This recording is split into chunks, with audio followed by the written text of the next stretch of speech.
Are you a fan of Jesus or a follower?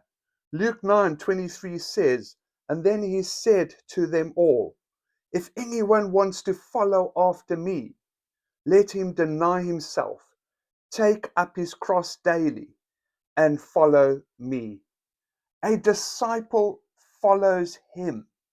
In Jesus' day, disciples literally walked behind their rabbi, copying how he lived, spoke, even ate. It wasn't about convenience. It was about devotion.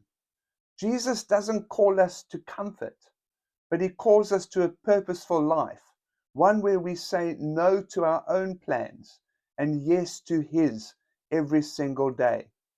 It's not a one-time prayer. It's a daily decision. And good news, Jesus doesn't call the qualified. He qualifies the called. He's not looking for perfect people, but he's looking for hearts that are willing. So here's your challenge for today. Tomorrow morning, take 5 minutes and pray.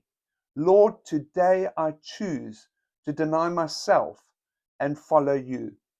Then write it somewhere that you'll see it. And hey, grab a notebook and start a disciple journal. Every week, ask yourself, what did I surrender? Where did I follow? How am I growing? So let's stop being fans and let's start being disciples. Drop a cross emoji if you're in. God bless you.